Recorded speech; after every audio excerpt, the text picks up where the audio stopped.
Yo, what up, what up, what up? Y'all know the deal, man. Like and share, like and share, like and share. So get this thing out everywhere.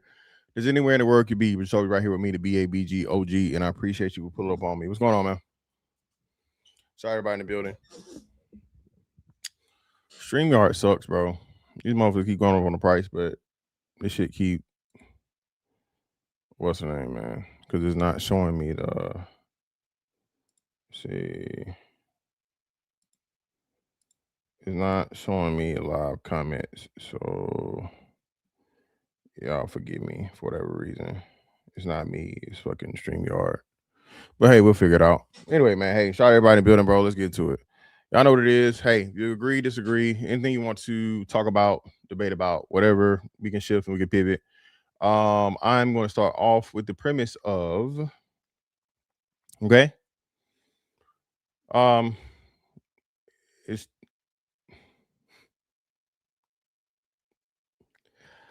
hey, either build a time machine or get over slavery. Fuck it. I said this before. This is the show for this one. Either build a time machine, man, or fucking get over slavery, dog. Again, slavery is unfortunate, it's horrible, horrific, all these different things, but unfortunately, black people have a infatuation with slavery, and for some reason believe that the American chattel slavery we know of is the worst, you know what I'm saying, kind of slavery ever on the planet. When again, bro, y'all understand there was slaves in the Bible, right? All right. Men have been subjugating other men, or humans have been subjugating other humans to servitude since the beginning of time, man. Okay.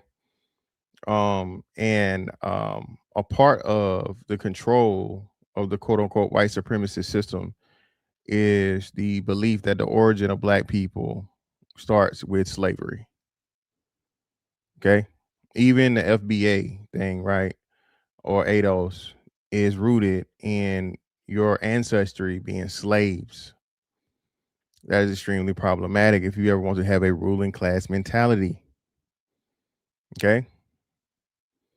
Again, the term Slavic people, they were called that because the first major people, like, you know, enslaved by other people, right? by other cultures and other groups were the Slavs. All right. Well, hey man, it wasn't the same. It wasn't the same. Indentured servitude and whatever. No, that's just not true. In some cases, yes, but in some cases, no. Y'all know that hell, they were some men were what do you call it? Um Men were turned into motherfucking eunuchs, bro. That was a part of their slavery. They were kept alive, but their motherfucking balls were cut off. Throw your ass down.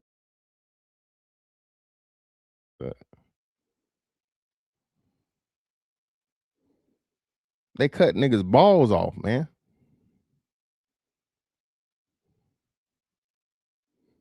What the fuck is it at? I know I didn't get rid of that one. Oh, there we go. But truth is, when you snip a nigga's nuts, Snip the niggas' nuts off, man. Okay. And just this infatuation as for the reason as to how and why black people can't move forward, can't move ahead. That's somehow a system that's existed and has not changed over the last 400 years. And you had other groups of people, Asians, Arabs, hell, Africans, whites, that were subjugated to slavery or something similar that were able to figure the system out and take full advantage of it in America, right? The promised land, right? So my problem and issue is there's too much hyper focus on slavery and quote unquote the white man versus looking at the people that are successful and just copying their blueprint. Now, don't take my word for it because oh nigga, you tap dancing and you a coon and okay, yeah, I'm gonna be all that. But now you gotta tell him he a coon, okay? Because he about to give you a lesson. All right. Shout out to Dr. Claude Anderson, man.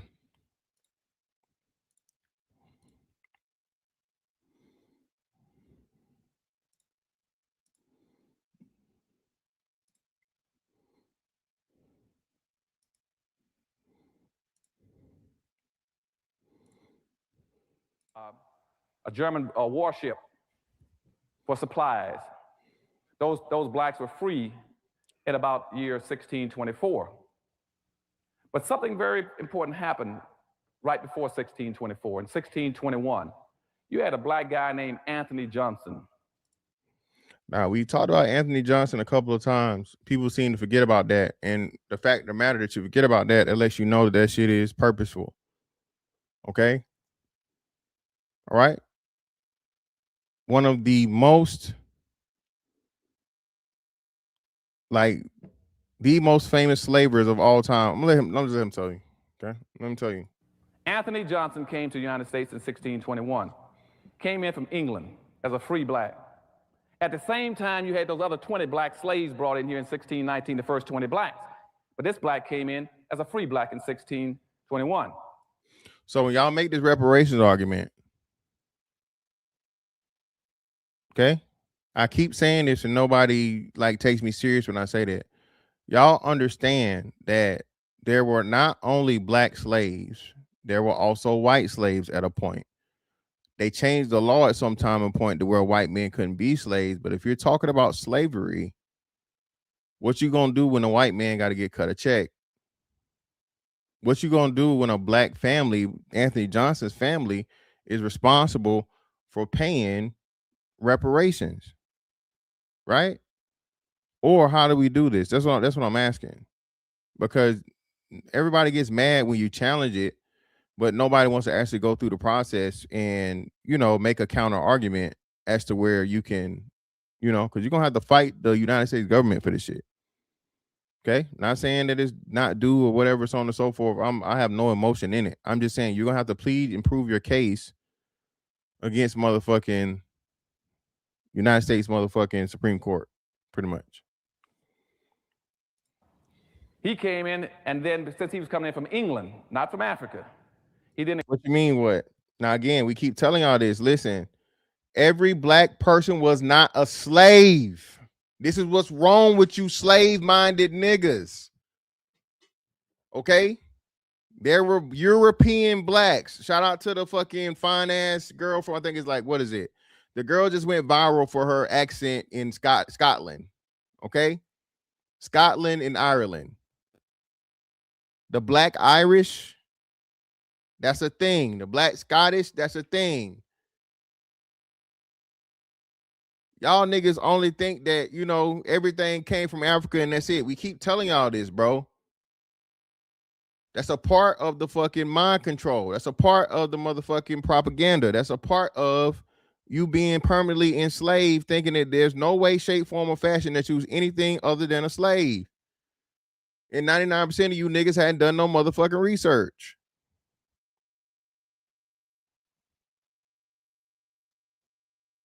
What you mean, what, Sherelle? What?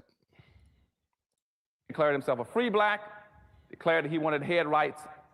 And head rights in those days says anybody coming to the country can get 640 acres free right off the bat. And plus you can get another 500 to 600 acres for every slave that you own. He immediately went and had 13 blacks. He brought in then, we got him 13 black slaves. And he's black. So he's telling you, a black man from England, a free black man came here, okay, got him acres of land, and then because he knew the rules of the system, got him black slaves so he could have more land. I'm not saying this. You can call me a coon, but you got to call Dr. Claude Anderson a coon too, okay? Just make sure you call him a coon too now. So within a few years, about 15 years, he was one of the richest blacks in the colonies. But he was enslaving his own people. Whitewash conversation is cool. The link is in the chat, brother. Listen, don't type it, speak it, bro. Cam up and speak up, bro. That's why the link is in the chat. If you disagree with me, come up here and have your say. Don't just be motherfucking typewriter in the motherfucking comment section, bro. But this is where you belong. So again, you talk about whitewash conversation. You are part of the problem. The fact that you niggas can't even accept historical truths. Okay, you're proving my point about this emotional addiction to slavery that niggas have. And until we get over that shit, bro, we're never gonna move forward. Anytime niggas ain't doing some shit right, the white man. Anytime niggas ain't doing some shit right, slavery. Anytime niggas ain't doing some shit right, Jim Crow. Anytime niggas ain't doing some shit right, they drop crack in the neighborhood. Where's the accountability, man? You know they never hit the link, bro. They never hit the link.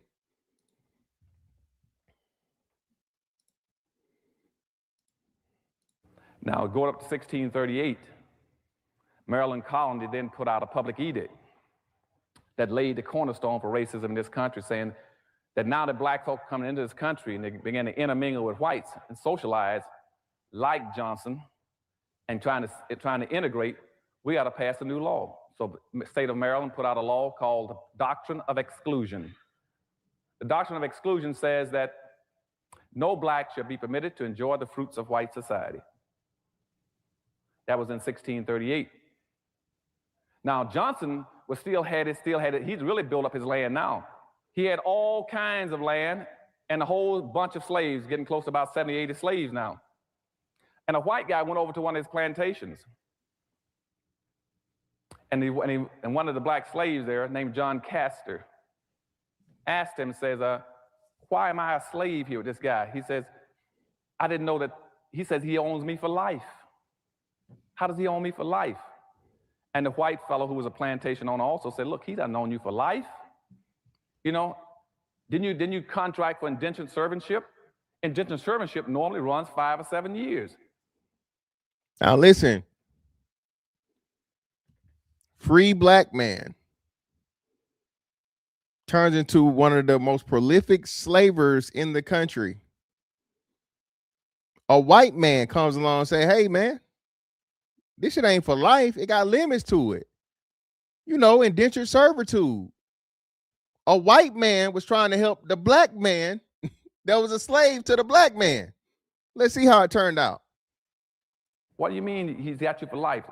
This black guy said, I've been working for this Anthony Johnson, this black. Fantastic. There's an argument to be made. If Indians and Japanese could get reparations, then so could others. Now, I counter that we need to focus on doing away with SSI and Medicare. Listen, I have never said, and I will never say that black people do not deserve reparations. I've never said that. I said you niggas not gonna get it. Me saying that you're not gonna get it doesn't mean I agree with it's not deserved. I understand that argument. The problem lies though, right? We never assess it equally, right? Now, the reason why the Indians were given what they were given, land and reparations, whatever you want to call it, America made contracts with the Indians. This is a fact. It's not an opinion. It's not my feelings. America made contracts for the Indians. See, that's what niggas get fucked up all the time as to where we feel, but we don't motherfucking understand the deal. We feel, but we don't understand the deal. If you ain't got no signature on no paper, bro. You see what I'm saying? And shout out to the, I think it's the Gullah Geechee. Shout out to the Gullah Geechee people up in South Carolina. The Gullah Geechee people got their land. Why? Because they had a signed contract with the federal government for that land. Well, slavery was fucked up. Slavery was fucked up, yes, but slavery was legal at the time. Now, can you make an argument to say, hey, this was fucked up and it was illegal, so retroactively we should be compensated for? I think that's a fair argument to be made. You have to build that argument, though. You can't use false equivalencies. You can't use Japan. You can't use China. You can't use Israel. You can't use any of those other things because those are foreign nation states, and people from foreign nation states have their own homeland that can go to the fucking World Council on their behalf and say, hey, you mistreated our people. You have to get them right. This right here for America is going to be adjudicated within in-house because everything happened here. It's not Japanese people that was put in motherfucking internment camps because of, going to war, and that's illegal.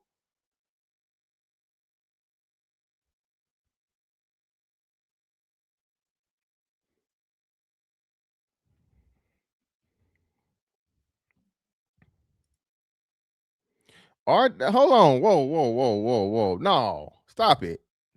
Hell no. No, they ain't. The FBA said that Dane Calloway was a fucking fool. Now the FBAs agree with Dane Calloway? That's another thing too, man. Come on, man. You niggas, come on now, man. Y'all was clowning Dane Calloway, I don't know for how long. And Dane Calloway had some of the best documentation and all the shit and the proof. But hey.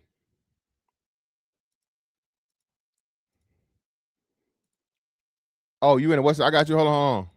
I got you. Oh, you in the vertical. Give me a second.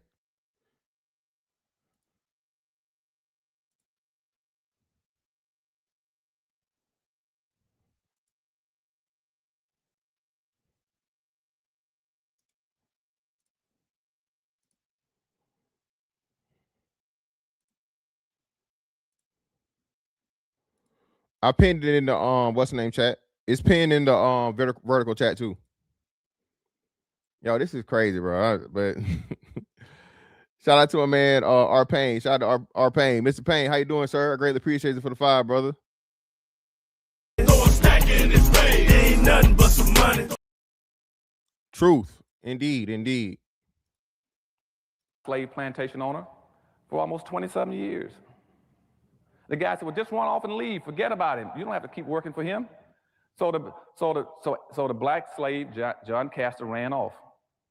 But guess what happened? Anthony Johnson then went to court. And he sued the white plantation owner who had encouraged the black to run off. Sued him in court, and the court accepted Anthony Johnson's claim against his black slave, saying that he owned that slave for life. Now, what happened there never had ever happened on the history of the earth. with black folk and in this country, where all of a sudden a person laid claims against an individual for the rest of his entire naked life. Life, bro.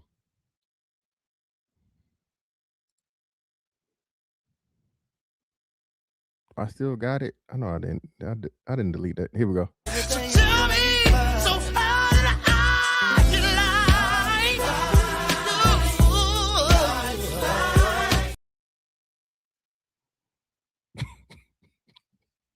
Tell me, how did I get life? Life. A nigga. See, I keep telling y'all this, and I think this was one of the pivotal points again that we have to deal with, dog. Bro, ain't nobody gonna do you dirtier than a nigga, bro.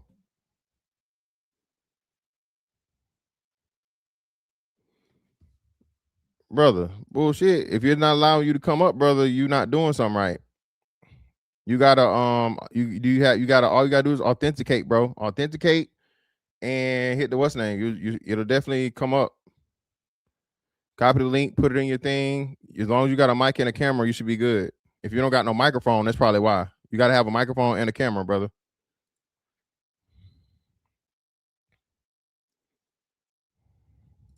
Shout out to a man, Hoop Jargon in the building, man. BABG alumni for the 2. Appreciate you, brother. Ain't nothing but some money. Said paying tithes. I greatly appreciate you there, brother. Yes, brother. Yes.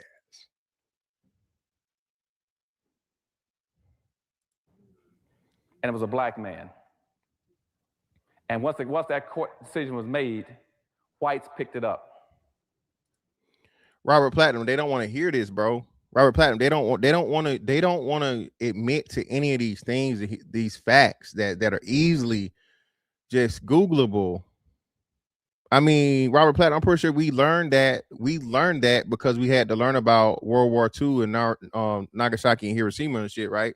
The bomb, right? When we learned that then. We learned this in elementary school. So that's what irks me so bad when it's people our age that won't acknowledge these things that I know for a fact you were taught. But when you get the blackity black, because I'm black, y'all, pro-black shit, and racism, white supremacy, all of those facts get fucking pushed to the back burner because the white man. And say, aha.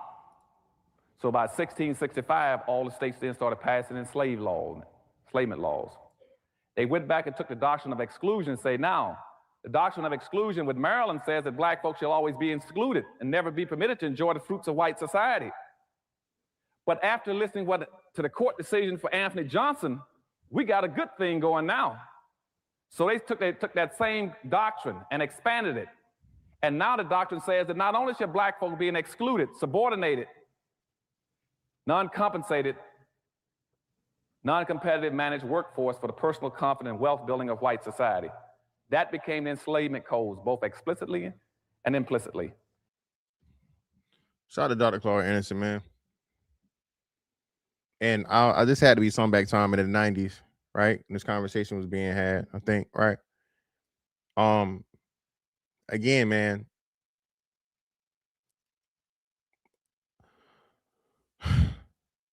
There's a lot of misplaced emotion in these things, man, right? And again, shit is fucked up, right? I understand that. But bro, for a group of people that have lived literally off the back lives and blood of the slaves and the people that fucking suffer some shit you could never even imagine, and acting like we had anything close to that, bro. It's disrespectful, dog. It's disrespectful. It's delusional. And again, it's why we can't move forward. Comparing anything or any level of racism today to fucking slavery or even 60 years ago, bro, you're fucking crazy. Racism will always exist, by the way. And racism is not exclusive to black and white people or the black and white dynamic. Okay. The most racist motherfuckers for niggas, Indians. You want somebody to call you nigga quick? Grrr. Grrr. Sanjit and Patel, nigga, they don't even care.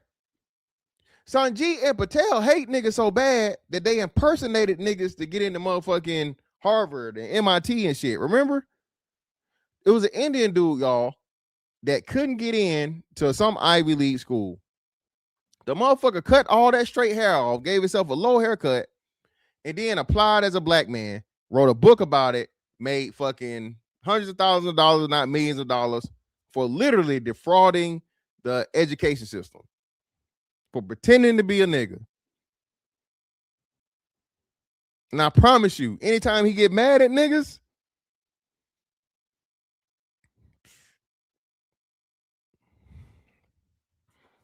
and all the states began to enact it then, based on Anthony Johnson's ruling in court that he owns another black person for life.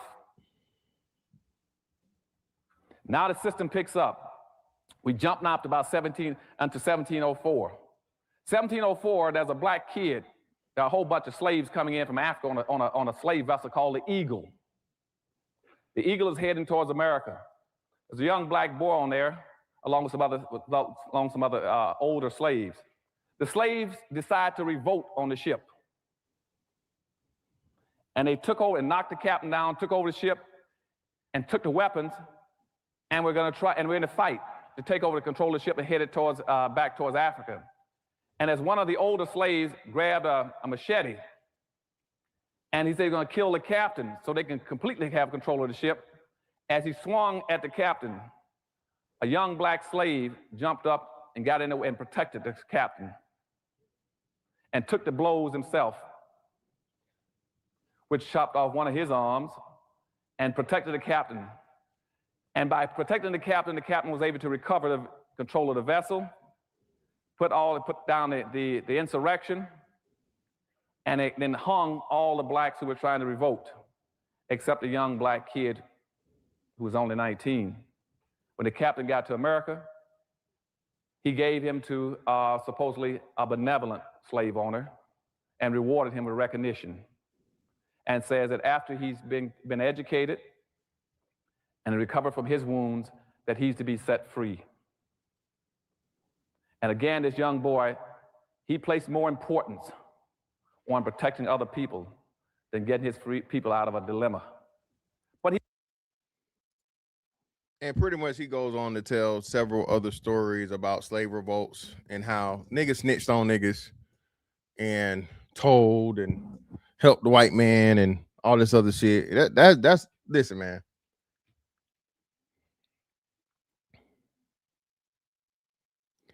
When I tell you, right, being in the whitest establishment on the fucking planet, okay, all right, United States military, the whitest establishment, top to bottom, by far, right? The structure, the fucking participants, all this shit, white male dominated, right?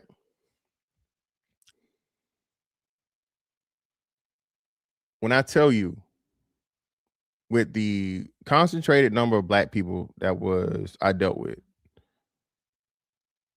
I had 20 years. Now, I remember I did 20 years. I had 4, maybe 5 that actually looked out for me. 4, maybe 5. Right? Now, we talking about ones that wanted to fuck me over, wanted to fight, felt like I was getting some shit or attention I shouldn't have got. Which you think was heavier? Which you think had more? And what made me so mad and perplexed, bro, was again, I tell you all the time. Anybody in the Navy tell you about the Filipino mafia, bro. Filipinos, bro, them motherfuckers, dog. Hey, they stick together like glue, nigga. They look out for each other. They get together. They speak that little Tagalog. You know what I'm saying? Little Filipino holidays shit come around. They bring motherfucking pancit and lumpia to the, you know what I'm saying? They had their own little potluck and shit. You feel me? Pacific Islander month. They, hey, man. That's what disappoints me so much about us. And other people have said it so many times. People say they talk to other people of other races and other cultures. And they're like, man, y'all just got it all, man. You know, the biggest, the strongest, the fastest. You know what I'm saying? You cool. Everybody want to be like y'all, right? But y'all can't fucking stand each other. You can't work together. That ain't got nothing to do with the white man. You can't blame the white man for that. You cannot blame the white man for the lack of hegemony between black people. You cannot blame the white man for the hatred that black women seems to have towards black men.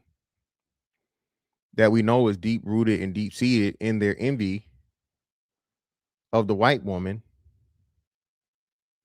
having access to the white man who they saw as the person with power.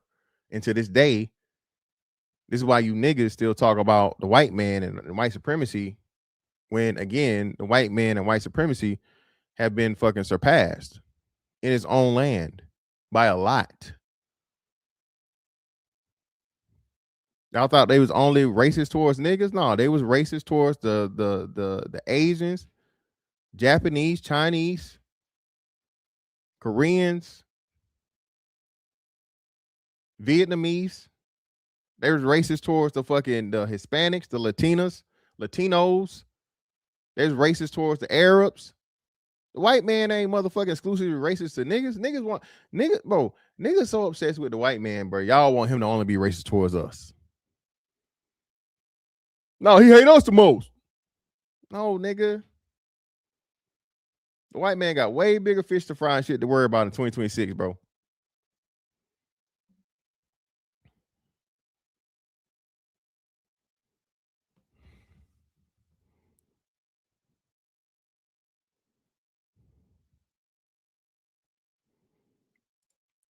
If people understood that dollars are lent into existence, they'll understand why reparations aren't necessary.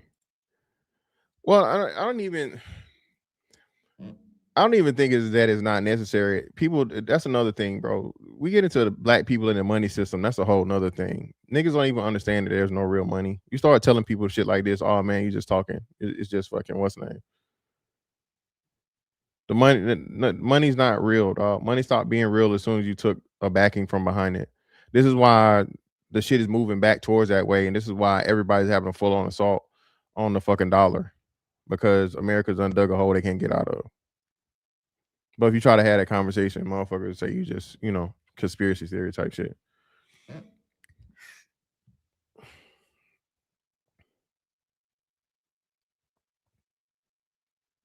But yeah, man, another Black History Month, that I think we share somehow with the brotherfuckers. I think it's Black History Month / Rainbow Month at some point in time, which I don't know how you niggas allowed that shit.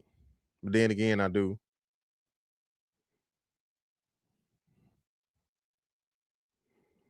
Yeah, well, Robert Platinum, this is another thing, nigga. Well, I don't care. Cut the check.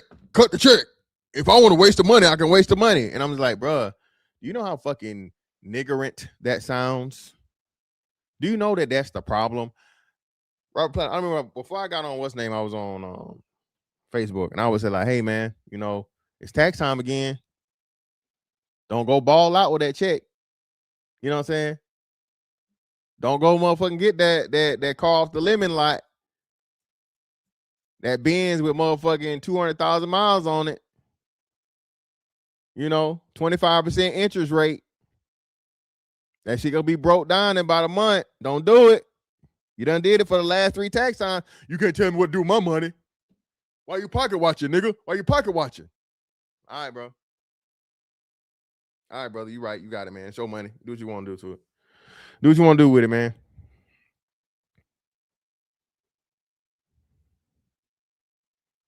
18 fucking years in you in the projects. You already ain't paying no taxes because you barely making any money. You get all this free money back every year, and what you do with it? Blow it.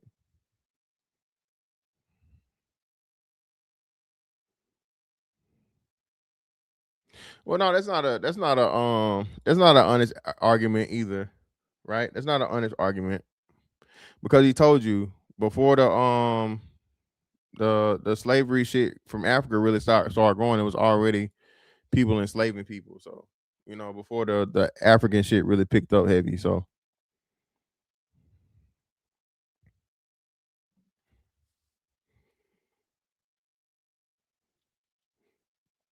but bro, it's so many things that we need to work on, right?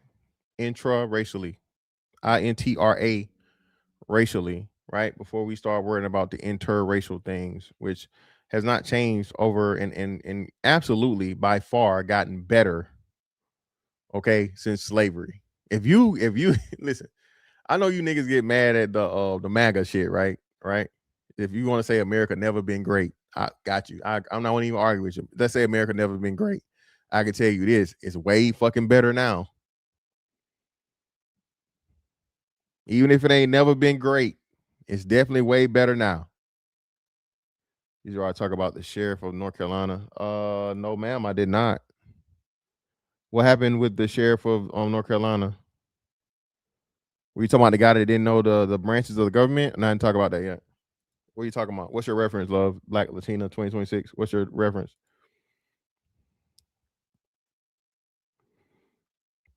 Scott, you can't tell anybody that, Scott Dickens. You can't tell black people that. You cannot tell black people that, again, slavery has been on every continent except Antarctica. Every last fucking continent.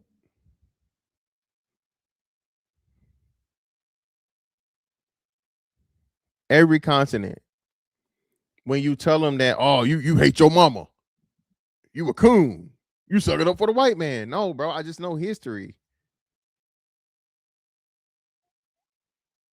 I just know history, bro. Before Google, this is stuff that we learned in fucking like K through 12.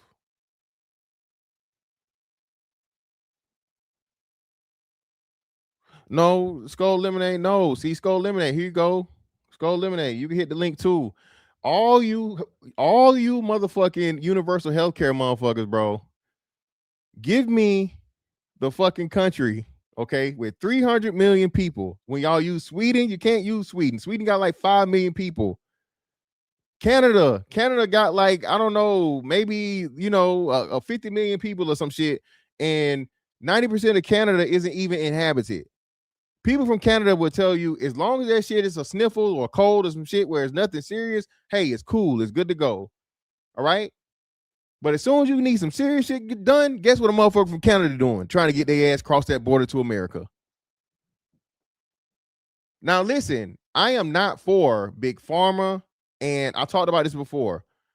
The United States fucking, the whole system of the United States, bro, is nothing but crony capitalism. This is what's fucking everything up. The greedy just keep being greedy and running the price up on everything. Okay. So please don't put it to where I'm defending big pharma and healthcare fucking health insurance. Not at all. That's not what I'm doing at all. What I'm saying though is there needs to be, and you have to pay for quality. Point blank, period. You have to. Now, should it be to the point of where people can barely motherfucking afford it? No. But that's the problem of too. What I said, this is why you have to have term limits in Congress. People talking about presidents' term limits. Okay, cool, fine. But if you got presidential term limits, you don't have, but the president just motherfucking signs off on the laws. The motherfuckers that make the laws can be there for 30 years. You don't see that as being problematic?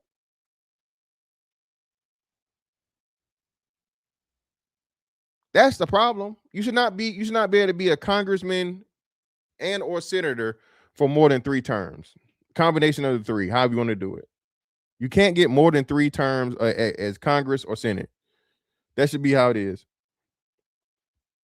But when we start having these conversations, niggas start looking funny because they don't even know, niggas don't even know that. Shout out to Black Latina 2026. The people don't even know the branches of government, bro. People be complaining about politics and don't understand politics whatsoever. Black people, that's one of our biggest issues and problems is having no understanding and being completely and totally economically and politically illiterate, bro.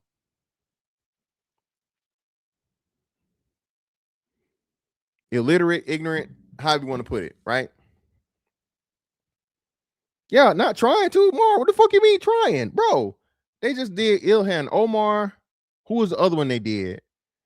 They did Ilhan Omar, and it was somebody else to where, bro, these motherfuckers' net worth increased by 1,000,000%. How the fuck you go from $50,000 year one, and by year 3 you got $8 million? $8 million with shell companies. Clear fucking fraud, clear fucking, cooking the books, clear motherfuckers,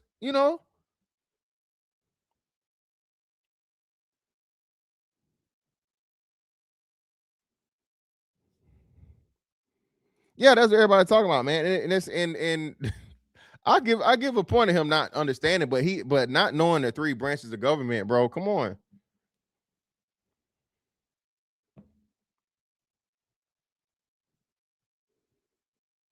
But hey, man, ignorance is bliss, and it's okay. In this day and age, bro, again, it's hard to be dumb. It's hard to be dumb when you got it's hard to be dumb when you got the answers to everything in your hand. It just really is. My damn screen got all kinds of fingerprints on it. I like this nigga hand dirty here. Clean my screen up. You got this motherfucker right here in your hand, bro. You can literally ask any question. You ain't got to type it. You can speak into the phone and it'll tell you the answer. You can learn something new every day if you wanted to. But motherfuckers just want to be entertained.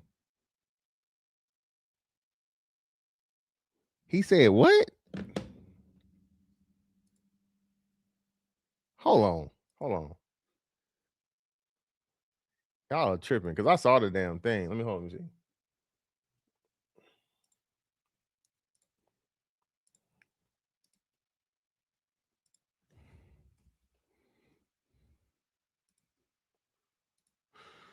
Oof. Black sheriff.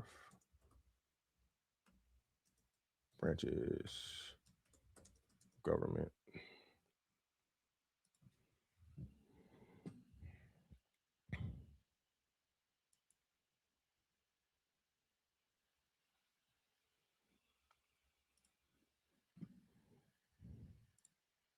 Now, in his defense, he's an old fella, man. He's an old fella. I don't know if they taught them that back in the, Hold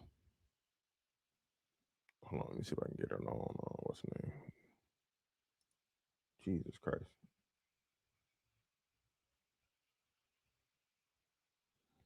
You can.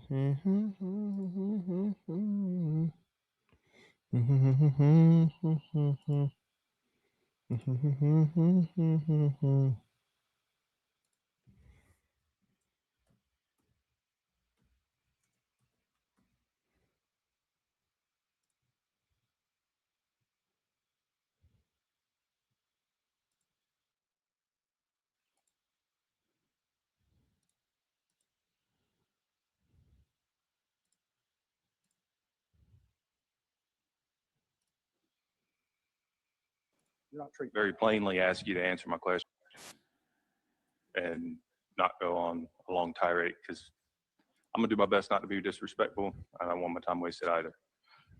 So first, if I were to classify your position as the highest law enforcement officer in the county, would that be a fair description? That's correct. Okay. And as such, you made reference earlier that you're a constitutional office. My colleague made reference that there are constitutional divisions amongst responsibilities between us and you. What branch of government do you operate under? Mecklenburg County. What branch of government do you operate under, Sheriff?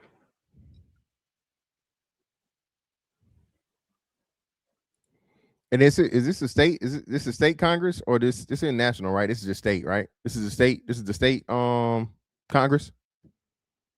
Correct me if I'm wrong, y'all. State Congress. You should be able to hear this. Constitution of the United States. Correct. That is what establishes the branches of government. I'm asking which branch you fall under. Mecklenburg County. I'm a duly sworn Mecklenburg County Sheriff. We answer to the people of Mecklenburg County. This was not where I was anticipating getting stuck. Are you aware of how many branches of government there are? No. Now, again, man, I'm gonna give OG a little grace. He an older guy, okay? He's an older guy, right? I don't know if they taught that in reading, writing, and arithmetic. You can hear it, right? Y'all can hear it, right? Y'all can hear it, correct?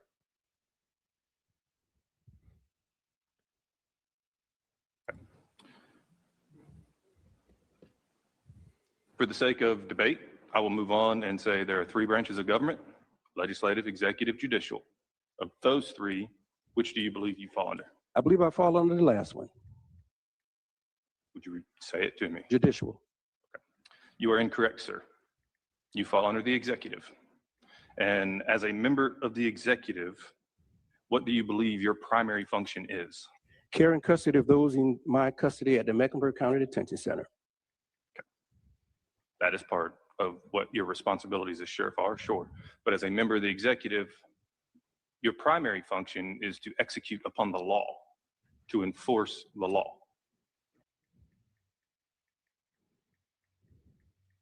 I will very plainly ask you to answer my questions quickly, concisely, and not go on a long tirade, because I'm gonna do my best not to be disrespectful, and I don't want my time wasted either. So first, if I were to classify your position. Yeah, man, I gotta cut on some slack, man. I gotta cut OG some slack, man. He old enough to not know.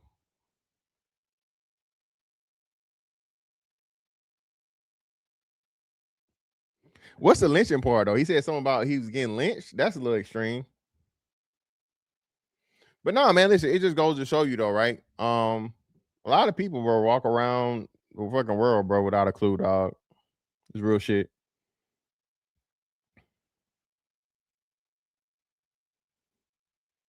Real shit, man. Shout out to Top Hat for becoming a member. Greatly appreciate you, brother. And I guess you upgraded your membership. I greatly appreciate you, brother. You're too down with the gang. You're one of my members. Oh, come on, Black Latina. Why I feel like why is this your story? Did you write this article, Black Latina? Are you a reporter from that from Mecklenburg County? You know everything about this shit.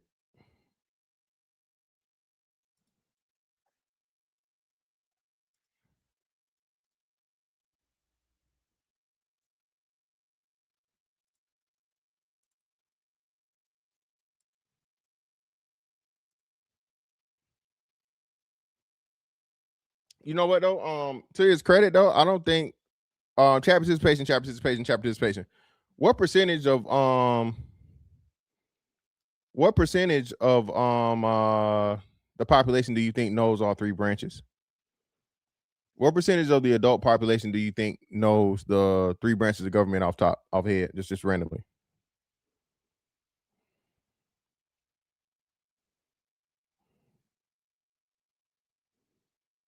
What would y'all say if you had to take a guess?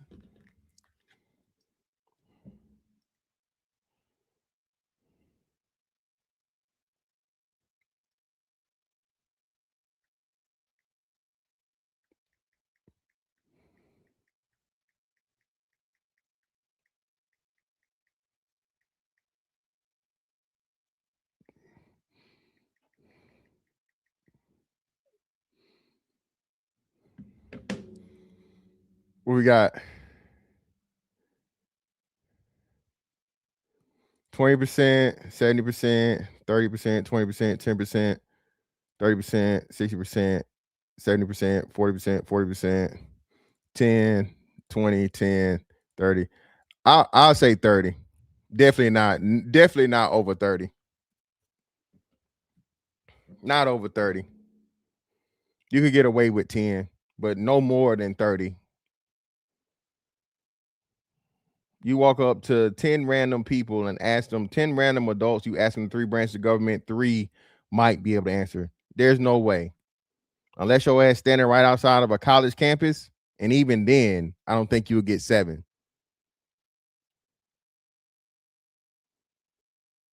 But it just goes to show you, man, everybody voting and shit. Most of the people voting don't even know what the fuck they voting for. They don't know the history of the Republican Party or the Democrat Party.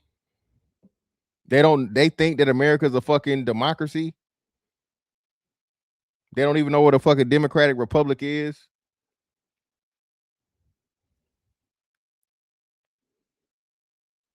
Motherfuckers don't know none of this shit, man. And again, what makes it so sad is I know we were taught it, but at some point in time they stopped teaching. So I would give the benefit of the doubt. And this is what I say too. They're purposely dumbing down society. They're purposely making fucking what's the name dumber. You feel me? They purposely making society dumber. So they stopped, you feel me? They stopped teaching these things. So that's why I say, what's up? Black Latino who? Eric who?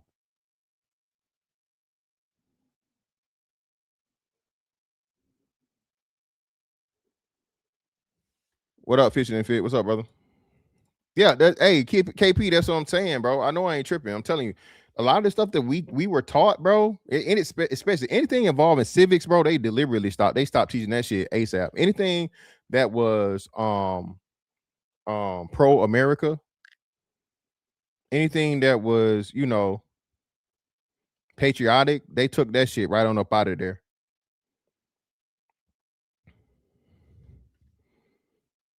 What up with you, brother?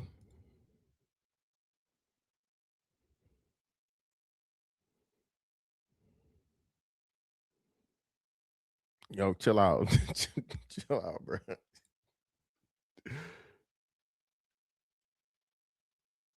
Yeah, all places don't got aldermans though. Aldermans aren't everywhere. Some places got aldermen, some got city councilmen. But yeah, most people don't know the city councilmen, all of the city councilmen. Shit, I don't know all my city councilmen. I ain't going to be front.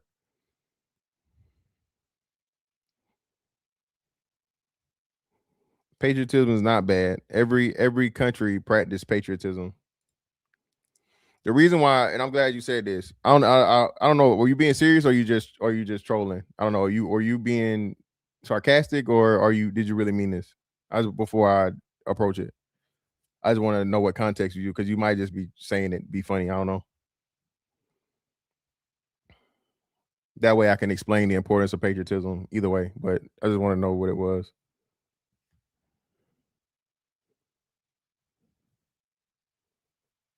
Hispanic. I don't okay. Oh, it's okay. Okay, cool. I bet. So I'm still glad you said it either way, right? Because I gotta explain this. Yeah, Black Latina Love. I don't remember that name. If I saw the face possibly, but I don't remember that name. I don't remember that name, but I might know the face. But so this is the reason why patriotism is important, right? Patriotism is important because a big part of any sovereign nation and sovereign land is what? Military and men that are willing to defend and die for it, if possible, against other men of sovereign nations, right? So if you kill patriotism and you make America this horrible place that's nothing but racism and thievery and, you know, they hate brown people and all this other shit, well, you kill it from the inside, because now you're telling the men, right, that are supposed to have a love for their land and be willing to defend it with their life. Man, you ain't gotta do that lame ass shit. This is why I told the whole nationalism thing, where they turn nationalism into white nationalism and racism. That's one of the motherfucking worst things to ever happen, bro. If you kill the spirit and love for people of their country, nobody's gonna be willing to defend it, right? And this is home, and you live in one of the few places on the planet that's never ever had to even worry about, you know, the mainland, because of course, what's the name was hit, right? Hawaii was hit, but the mainland of the United States has never had one motherfucking drop of ammunition from a foreign land on it, bro. You feel me?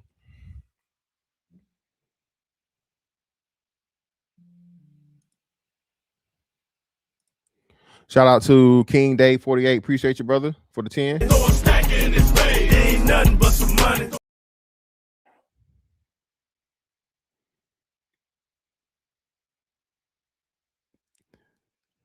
What do you think about this proposal? 30 years of service for senators, Congress max. No one's to stay in Congress over 70 years of age, whichever comes sooner. No, hell no. 30 years is too long. 30 years is way too long. Like I said, what, 3 terms? I know what Congress term is 4, Senate is 6, right? Congress 4, Senate 6, correct? Correct me if I'm wrong. Congress term is 4, Senate term is 6, right? Or is it 4 and 4? Shout out to Top Hat, V8V. Appreciate you, brother. Or is that 8585? I don't know. V8V or 585, depending. What's good, people? Grind hard, pimp hard. Appreciate you, brother. Ain't nothing but some money.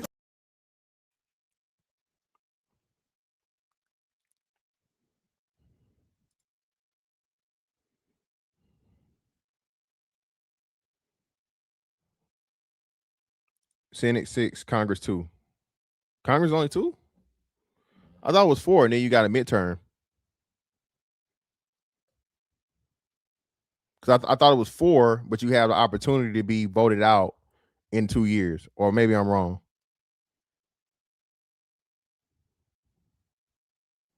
But either way, so Senate 6, Congress 2 or 4, right? Like I said, you get that would be so.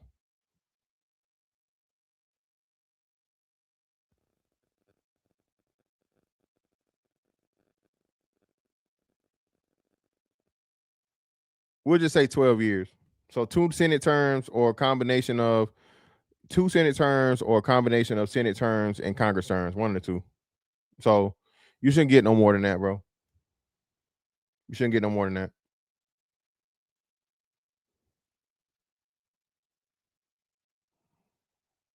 You should not get more than that. Do you think movies like Leave the World Behind and Civil War are pushing America towards war? Shout out to Meme Call 221. Greatly appreciate you. Ain't nothing but some money. Leave the World Behind. Who's in Leave the World Behind? Did I watch that? I think I watched that. Let me see. Hold on.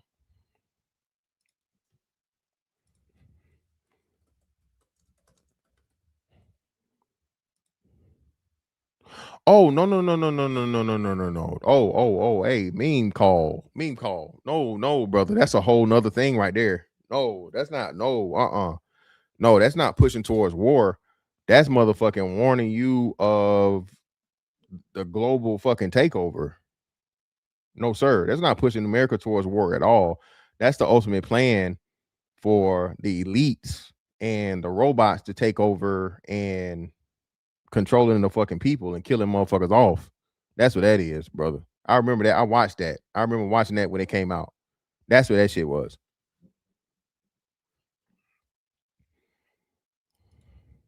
Shout out to Calvin Diggers. Hey, I greatly appreciate everybody for the support, man. Really, really appreciate y'all. Appreciate you, brother, for the 5. Ain't nothing but some money. Fantastic. What did the Democratic Party get wrong in the last election, and what can they do to win the next election? They got everything wrong. Democrats got everything wrong because Democrats have become far left extremists. They push for things that people didn't want. They push for gender fucking surgery on kids. They push for a lot of fucking rainbow activity. They push for immigrants. They push for abortion. They push for everything that was anti-human being, not just anti-American. Anti-family politics, anti-gun, stuff to take away gun rights, and just everything that goes against the core of American existence and meaning. So yeah, they and that's what it was.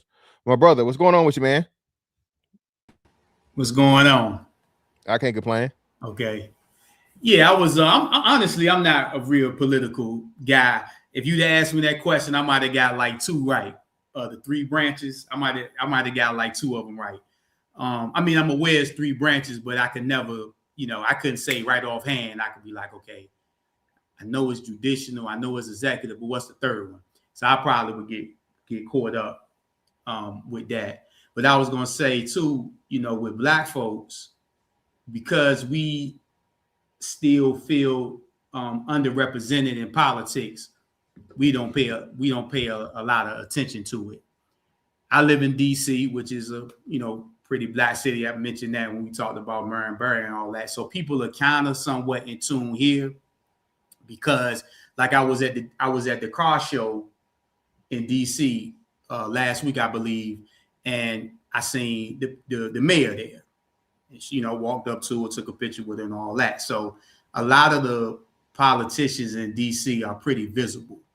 Mm-hmm. And then the way DC is set up with wards. So you got, Ward 1, 2, 3, a certain area set up like that. So you have a councilman or councilwoman for every ward. And they're also pretty accessible. So with DC, you're in some kind of way you're kind of forced to know what's going on politically, especially on the local level. Okay, cool. Yeah. Hey, KB, cam up for me if you can, bro. If not, I understand, doc. But yeah, man, like I said, especially in DC. DC is the nation's capital. Yeah, so of course, yeah. You feel me? So y'all are literally surrounded by politics and whatever every day. Absolutely. But it's just the fact of the matter that people don't understand, bro, the importance of the shit, right? And the importance of the fucking what's up, KP? The importance of politics, bro, and just how powerful it is if you use it correctly. If you take advantage and use it, and we know it because it's smaller groups of people, smaller than us, that are able to use it to their advantage. Bro, you can't do shit out in Washington State or Oregon. Asians got that shit sold up. They hadn't even been doing they voted out affirmative action for over, I think, at least 10, if not 20 some years. So that's what I'm saying. That's the power of it, if and when you have it, especially these top to bottom black cities, Baltimore, Chicago, black DC, stuff like that. But Philly, but the shit's in shambles because niggas always taking money under the table and just not doing things the right way above board. So that's what makes everything messed up. It's on you, KP. You can go ahead, bro. What's up, brothers? What's up? I just put that in the back chat. It's a small book for you guys to check out, man, later. Look, Okay. man, at the end of the day, the representation thing is a waste of time. You got a lot of representation. It's a waste of time. They do the bidding of the people that pay them. Black folks don't pay them. It's a waste of time. That book will explain a lot. Black people believe in socialism and communism. They gave up capitalism. They gave up capitalism. They don't want to be capitalists. They don't want to sell any goods. They want to buy everything. And then they want everybody to have everything at the same value, which doesn't work in a capitalistic system. The more you read, the more you learn. There's a reason that the voice of Malcolm X was muted versus the voice of King. And that's why King said what he said before they got him up out of here. He figured out that they played him. And black people still don't believe that they played him. And they running in the same race with Jesse and Al leading the way in wheelchairs. 30, 40, 50 years later. They have, listen to this. Think about how stupid this is. Jesse and Al have built no business. There's no sustainable business that they built in 60 years. With King been dead since 68, bro. With millions of dollars donated and collected. Donated, brother.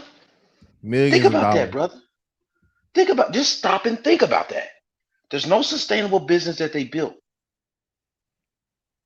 It makes no sense, man, for us to even be talking about that. Using them for political puppets, like you said, whenever you want to galvanize black people to do some shit. No, and that's and I'm telling you, man, get the book. It's an 80-page book. Brother name is Manning Johnson. He was a communist. He gave it up in the 50s and 60s. And once he gave it up, he was called something else because he gave it up. Because the programming leads you nowhere. Yeah, bro. And the programming leads you nowhere fast. Remember, they said the guy when they did the documentary concerning it. And shout out to the brother. What's his name? What's the brother name with the glasses? He does this. He does all the history on this. Somebody put his name in the chat. It'll come to me if y'all don't beat me to it. They had that book you mentioned in audio. Yeah. Audible. It's only 2 hours and 18 minutes. So. Yeah, 80 pages. So damn, Chad Jackson. That's what it is. Chad Jackson. Yeah, that's his name. Chad Jackson. Yeah. Chad Jackson. Bro, they had a documentary from way back to tell you that the whole civil rights movement was a communist fucking thing. People don't know that Martin Luther King went to the Prussian fucking school of fucking, you know what I mean, which is a communist. That's why he went to school early. He went to school early. It's certain stuff that you can't. It's like talking about King is like your grandmother telling you better not say nothing about the past, even though you know he did something wrong. Oh yeah. So what I'm saying is this, man. Look, the thing is this, man. You cannot continue to run a race and run around here fighting for everybody else but yourself. Now that's what they got brothers doing. They fighting for immigrants right now when they were brought to the country against their will, which they'll tell you, which black people will tell you. They'll tell you quick. But then you're gonna fight for somebody else to get here for free, and then they still ain't cut your check that you claim that you're supposed to get. And most importantly, take your spot politically. Take your spot. Wait. And then look, take your spot. Watch this.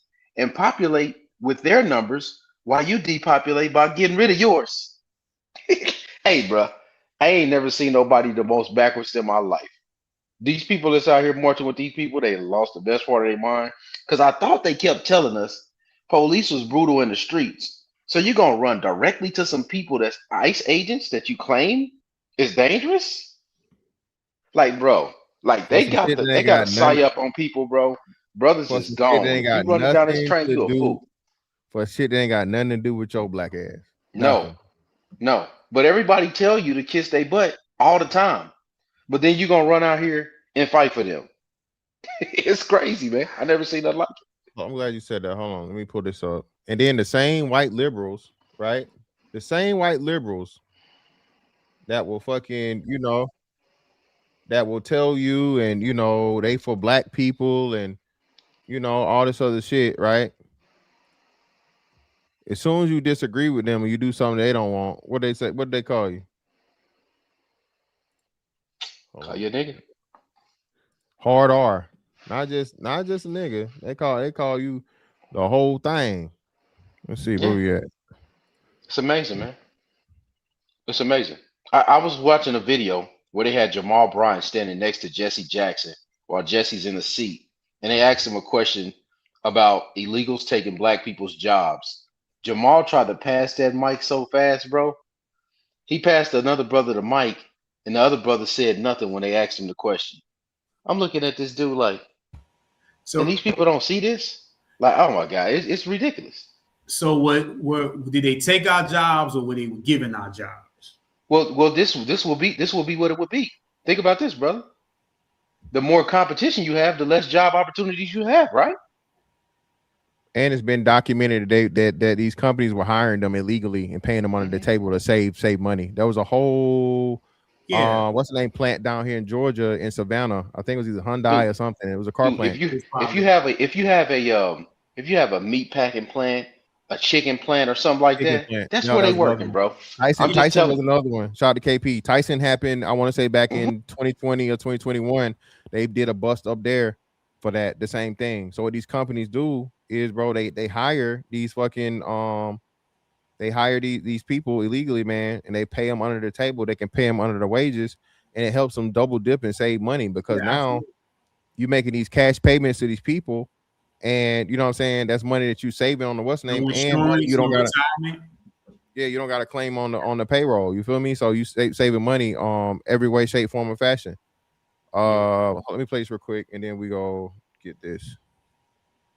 Yeah, I mean that's my position. I don't look at it as, they took our jobs, they was given our jobs. Because see, if we look at it as if they took our jobs, now we in a battle with Hispanics or whatever, when really white folks gave them our job. Nah, bro. Nah, they're not supposed to be here. So who let them over here? That's what I'm saying. Who allowed them to come over here? I feel you, but they're not supposed to be here, period. So it ain't both of them the ops. Because why your ass here, you're not supposed to be here, and why you hiring them over us? And like I said, but let me play this real quick and we'll get back to it. Shout out to the new people on the panel. Shout out to you, Trigger Man. Shout out to you, brother. Oh shit, my bad. Hold on. Like we should rip people apart from their families. Are you a man? Wow. Wow, is that a question? Wow. Okay. How do you feel about ripping people from their families? Does that feel good? Fucking house nigga in there. Sir, I need to move. Fucking house nigga working for the fucking table. You heard him, they called him, right? House hard R. Soon as you disagree with him. Yep. House hard R, bro. Okay. What's wrong with you people? Why are you calling a woman a man? I mean, what kind of a guy does that? Fucking house nigga, bitch. Go up to your fucking face. Shout out to him, man. Shout out to him. He won the internet that day. Shout out to my man Calvin Dickinson for the $5. Greatly appreciate you, brother. Fantastic. When you retire, would it be in the U.S. or overseas? And what country would it be and why? Salute, brother. I'm already retired, bro. You talking about for good? For good? If you talking about the Umar Johnson brother, let's see where we at. For good! Once I'm fully retired for good, bro, yeah, it's probably gonna be out the country. I ain't gonna lie to you. I don't know where yet though. Probably somewhere in South America. Shout out to Mean Call 221 again. Appreciate you for another 2. We need more mental institutions to send them to. Hey man, they not gonna be able to build enough of those. Ain't nothing but some money. Brother Trigger Man, what's up, brother? What you got for us? What's goody, bro? The comment on them taking our jobs. It ain't just them. This is a historical thing with Black people. It's a book called Back of the Hiring Line that details how immigration has fucked over Black people since we got here. Before even we were released from slavery, you had free Blacks up in those northeastern city centers, and they were bringing hordes of white European immigrants. They were the Mexicans, they were the Hispanics coming in and taking our jobs. And you could say they were given the jobs, but then they would consolidate the power. They would get in there and only hire their own, and then they would riot if you put Negroes in there. They would literally have race riots if you then try to hire Negroes, or if they strike, then they form unions and struck, and the Black people start coming in and filling them jobs as scabs, they would literally throw race riots. So immigration has always been a weapon and a tool used, especially against the Black man in this country. And they give our jobs, but those immigrant groups consolidate and then take your jobs also. So it's a twofold factor on that. Yeah, that's a great point. Yeah. No, and I agree with that. I agree with what you're saying. I don't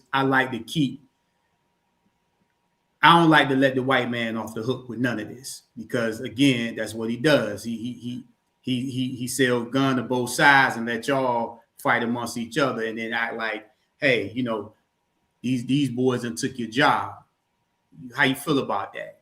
Yeah, man, send them back to their country. You let them come over here. So that's my thing. So don't have me fighting against some people that you allow to come over here. You know how these people get over here. You know where they working at. You could send them back. You can give Black people the jobs, but you're not willing to pay us. You're not even willing to pay your own white folks. So we know what's going on. So I'm just saying, I'm not letting Hispanics off the hook, and I agree with what Trigger Man just explained 100%. I'm just saying I like to keep the energy right on white folks, because that's who created this mess from the giddy up. That's just my position. That's a good position to take. I understand your positioning, but let me ask you this. This is the problem. We're not moving. I don't think you're moving. I ain't moving.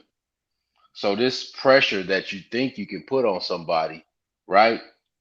The reason that it doesn't work is because we don't have the businesses that we should have because we went into communism and socialism.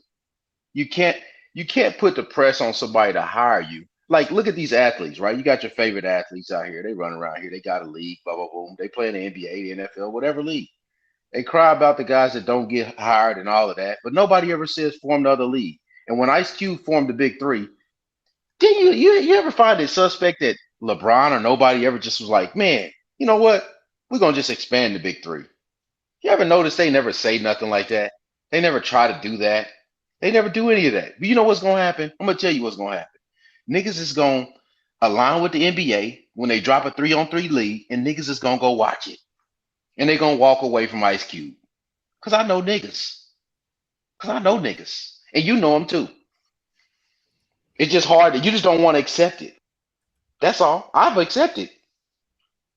I've accepted what these people believe, man. So what was the question exactly?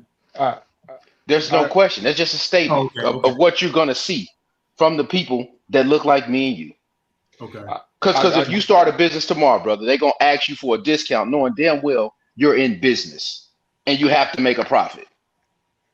I understand people's sentiment when it comes to Black people and looking at communism and socialism, but there's a reason why we do it. Another book, great book, Color of Money, right? It details how we Black people have tried every capitalistic venture that we could try. We've tried it. We had hundreds of Black banks all across this country. We tried capitalism countless times over and over and over again and never succeeded. The reason why you never succeeded because you don't own none in the first place. You can't have capitalism. You can't own a bank, can't have a bank, and the people who put deposits in that bank don't own any land, right? So then when you go buy a house, your bank has to then transfer money to the white bank. So the money is going one way, but not back to yours. So that's why Black banks fail in this country. You can't. Black people have tried capitalism over and over and over. So the tendency to lean towards socialism and communism is there for a reason. I'm not excusing it, but it's there for a reason. Yeah, but so this would be a counter door to a trigger man, though, right? So understood if those were the reasons that you wanted to give, the facts or the things about Black people not owning anything that's not true. We've owned plenty of things. I just think we mismanaged a lot of the things we own, and historically, not taking care of the things that we had ownership of, or sold out too early. Right now, I understand there's a lot of swindling and stuff that goes on. That's where people didn't understand the full value, or they didn't have a long picture for property, right, for business, and for a lot of those things. The problem is now, though, at what point do we start over and we start a new timeline of expectation? Because all the knowledge is here and has been here at least for our lifetime, right? So I understand if you want to say Jim Crow and whatnot, what have you, and I'm not saying we're going to be on the level, but my problem is we haven't changed the behavior economically. And, we got 1.5 trillion. It's probably even more than that now in spending power. And, niggas is always jewelry and, flashy shit and whatever and whatnot, what have you, when it comes to showing it. But the true wealth building, why are we not? You see what I'm saying? That's the problem I have with the well, yeah, that's another part that I have with it too, because like Trigger Man, I understand what you're saying. I'm 42, so this is what I'm watching in my own personal family. I'm gonna just give y'all this. There's multiple houses that are still in people's names that shouldn't be in people's names, that's damn near dead or about to die. So when you tell people this in your family that's even older than you, and they reject the wisdom that you come with because you know other people that have done this and transferred deed and trust and all these types of things, when they ignore that type of stuff, there can be no generational wealth because you don't own anything. You're basically going to give it away in probate. That's exactly what's going to happen, because people refuse to listen, and then they're going to wait until something happens to somebody because they don't want to deal with the reality that people are going to leave this earth. I don't know, man. It's a fascinating thing for me to watch because I've been watching this happen. Now, on my father's side of the family, my uncles and all of them, man, they transferred houses, moved them over year after year, decade after decade. But my mother's side of the family, not so much. So everybody's sitting around waiting for everything to go wrong. And then what you're gonna see is people can cry about generational wealth that they didn't get because nobody owns nothing. Because in my age group and down, the same can't be said about them. They don't own property like their parents own property or their grandparents own property. They don't. They just rent. I mean, tell me, is this something that y'all see in y'all families, or am I the only one seeing this? Is an anomaly? No, same thing. No, same thing. And like I said, that's the problem, right? Again, a major problem. Just look at your own, like I said, family tree. And I think we were probably the first generation to start changing, to actually start doing the home ownership thing, right? The problem is, like you said, when Big Mama and Pawpaw and them had the damn house, shit, the family let the motherfucking shit get lost in property taxes. Property taxes a couple $1,000s a year. You know what I'm saying? Or you don't take it up, and now it's blight, and then the city take control of it because it's not being properly cared for, and now the city takes command of it. Now Pedro and Jose come into the same motherfucking town. Shout out to what's his name? It'll come to me, but shout out to him. He told a story about how the Mexicans took a motherfucking a foreclosed house, man, all dilapidated, and in a weekend the shit looked brand new in the hood, in the fucking black neighborhood. While we was joking the Mexicans and shit about living, 10 people to a fucking 2-bedroom house, these motherfuckers stacking cash money, bro. Stacking cash money and making fucking plans and shit, starting they landscaping business. You know what I mean? All these different things, so on and so forth, pooling their money and then going up and buying all the property that they could buy. And now fucking, hell, Hispanics own more homes than fucking black people do. And we've been here the longest.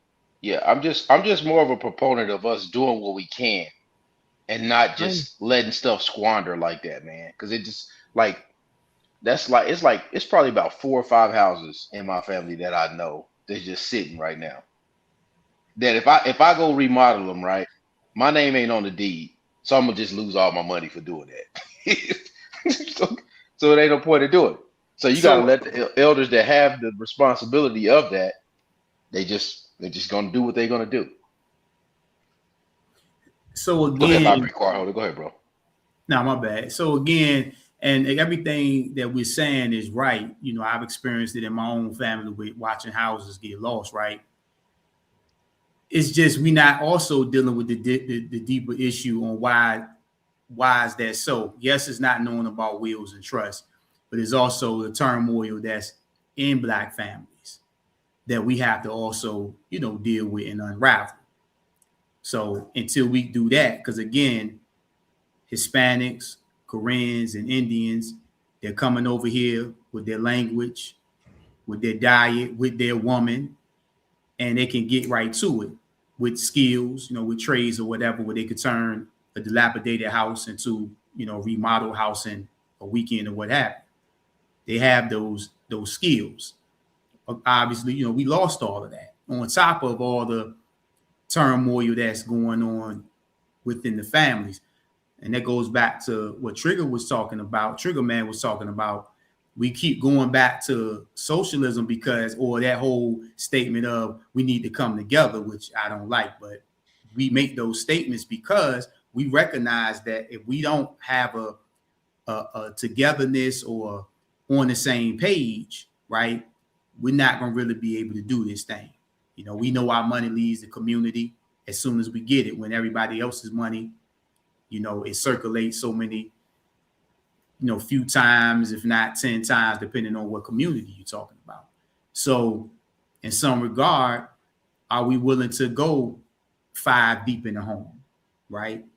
Our sisters willing to support a brother that has a construction business, that has a landscaping business, and a lot of those, get down and dirty type of careers. A lot of brothers know, quiet is kept, that sisters is not going to support a lot of these do-it-yourself type of businesses or way of life. So a lot of brothers have strayed away from those type of businesses and that type of living. And again, I'm not blaming, I'm just explaining on what I see the dynamics of why we just can't get it together individually, and collectively as a people. Well, with the Hispanics, we can say, hey, they're doing this and they're doing that, but they're on track to reach zero wealth by 2050 also. So again, it's a capital gain, man. This is big bank take little bank. It's a capital gain. And Black people nor Hispanics have never had the access to capital to compete sufficiently in the market. The big bank will always win. The big bank is going to keep chopping up and keep running up and keep taking the little bank because they have the capital. You can't compete with the capital. What they say, 90% of the stocks in this country is owned by 10% of the people. We can talk about getting in the stock market, but we can't compete against this big capital over here. They're going to ride the waves, the highs and the lows, and eat up everything while we trying to scramble and going through emergencies and have to withdraw some money and try to get back in the game. They stand in the game, stand owning that stock and keep going up. It's a capital gain. So I'm not saying that we can't do what we can do in our families. My grandmother had a home. I made sure that went to a responsible person in the family. It was left to pretty much all her descendants. My mother being dead, it came down to me. I had to sign off and say, hey, I'm gonna give this to somebody I know who's gonna take care of this in the family. And we did that. You know what I mean? So I'm not saying that you've got some families that are not doing that, you got some families that are doing that, but in the grand scheme of things, this is just a capital gain. And without the access to proper capital, without the access to legitimate, real capital, our businesses will not flourish. None of this will flourish. Our Black capitalism cannot take off without this access to capital. I'm gonna add a little piece to it. I watched the TV series Yellowstone for those who've seen it. And one thing I realized by watching Yellowstone is you have to have muscle to protect your land, or as you put it, your capital. And that's another thing too. Historically, Black folks have not been able to protect what they have built, because our muscle would be the police, the government, so on forth. Like if you in the country or something, like in this TV show, for those who watched it, Yellowstone, they in the country, so everybody has guns. You can be your own first line of defense in areas like that. You know, in the city, you can have a gun in your home, but you can rely more on government and police forces and things like that. But a lot of times we build things, but yet if we're not doing politics, we can't protect the things that we build. So we have gentrification slide in, we have code enforcement slide in, and different things like that, where we lose a lot of businesses and things like that. So we got to also learn how to protect our businesses, because that's what has happened, you know, over the years. You know, when we did build something, not just like the Wall Street, Black Wall Street, that's one example, in other cities that got burnt down. But even, like I said, just your business being ran out because you didn't have the capital to remodel your business. When a city came in with gentrification, hey, and say you got about $500,000 worth of renovations you need to do to get this building up to standard. And the bank, by the way, is not going to give you no loan. So you have 30 days, 60 days, whatever, a short period of time to come up with the capital. You don't have a short period of time. You don't have the money or the time or whatever. So what you do, you have to sell, walk away. Yeah, but this is the thing, right? So again, I understand that we're talking 40, 50, 60 years ago. I understand that, right? Well, no, that's the day. That's the day, bro. Well, no, it's not today. So that's what I'm telling you. Oh no, it's not today. Well, I seen it happen in DC when gentrification. So let me tell you why it's not today. Okay. The problem is this, right? And especially you got to understand. So when the housing crisis and shit happened in 2008, it was because they created the subprime class, people that really couldn't afford houses, but they want to give them housing in the first place, right? With that being said, that gave you even less reason to get your credit up to where your credit is supposed to be, and understand how the capital thing works, and debt to income ratio and all these different things. So now you're given a false pretenses, and you saw people get houses that should have never had houses in the first place. Well, they had to do a hard correction for that, because of the fucking subprime lending, and they still even start leaning into it more now with I'll say like over the last 5 years, and it's going to happen again. But this is what we're saying: if you can't afford a house, don't buy a house. That's the worst thing you can ever do, because now you paying the bank rent. They're gonna get the house back and then sell it for, you know, pennies on the dollar. So my thing is, people feel like they deserve something, but you're not prepared for it and you can't afford it. And that's what I'm saying. One of our biggest issues and problems is understanding economics. We got 2 billionaires, brother, worth $20 billion. Now I know they're outliers, of course, right? But they're not entertainers. They're not in sports. These are businessmen. So the business acumen is clearly there, right? The know-how is clearly there. Just them alone, could you go use their format to see the companies that they built. David Stewart and Robert F. Smith, right? Both of those brothers together are plus $20 billion. Okay, but those aren't household names. Everybody knows Jay-Z, everybody knows Kanye, everybody knows LeBron. And this again points to my point of the ignorance, right? Be it willful or, you know, just that, of the possibilities out here when you have examples of it.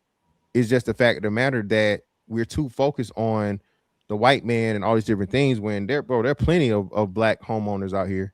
There are plenty of black business people with businesses here, right? Legit. The problem again, though, is once you start saying that, the first pushback you get is, oh man, they're gonna just burn it down like Black Wall Street or whatever. That's not a shot, a jab. You know what I'm saying? I'm not talking about you brothers up here, but that's what I'm saying. When, bro, that's what shit, 70, 80 years old at this point. How many businesses have been created and kept going and running since then? Black businesses. You feel me? So I think if we start looking at the possibilities, understanding the systems, and dominating where we can dominate. I mean, again, bro, there shouldn't be an Arab or Indian gas station in the hood, in a black neighborhood, but that's where they are, right? There shouldn't be a fucking Asian hair store in the hood for black women to make billions of fucking dollars, and you make pennies on a dollar in comparison, and install it in the hair, right, and wear it in your head. You feel me? But the discipline that it's going to take for us to change and start doing what we're supposed to do financially, economically, is hard. And niggas don't want to do hard. It's much easier to say, oh, well, you know, this isn't this in the past and all. Okay, I got you. All of that's correct. So what are we going to do to fix it now? We can't change nothing. We can't change shit that happened back in, you know what I'm saying, 40, 50, 60, even yesterday. You can't change none of that shit. But having the information that we know now, bro, I just learned this last year. SBA loan. Do you know that there are fucking SBA loans where you can go out here, you can fucking buy a business. All you need is 10% down for the value of a fucking business. And of course, you got to have the capital to support it. But got the capital to support it, enough capital to support it, and 10% down, and the fucking federal government will give you a business loan, bro, to start a business, something that makes revenue. You can buy a pre-existing business that's up and running and going good. You know what I mean? You don't even got to do shit. You feel me? And that's what I'm saying. I just think that we don't hunt and look for the opportunities enough because we don't know, right? Like I said, I'm 42. I just learned this last year. I never heard of an SBA loan before last year. But the thing is, once we know, each one teach one, and we do better versus focusing on the shit we can't change, you know what I'm saying, from the past. That's just my point. Nah, I understand, and I agree with that. I'm talking about, like I said, I'm talking about today. I'm talking about businesses today that could not afford to do renovations and could not get bank loans to do it. And they was pushed out due to gentrification. That's what I'm talking about. I just use the example of Black Wall Street because they're using the same strategies just in a different way. You know, they can't blow your business up anymore, so they just use other ways to move you out. And yes, we are in the information age. I mean, like you said with your phone, but that's just information. It's actually putting the information, you know, actually putting it to work. Because there's one thing to obtain information, but like you said, we need capital, and we need to know how to actually run and structure businesses, right? And a lot of us still don't know. All we'll say is get you an LLC. register this, right? Then get you a credit card. You kind of hear a lot of basic information online, and it's not up to Mr. Fantastic or anybody else. You have to go out there and learn the information yourself if you want to be in business. But it's a lot of information that we still lack. I'll give you an example. A friend of a friend, she had inherited her mother's business when her mother had passed away. And she didn't know anything about the business.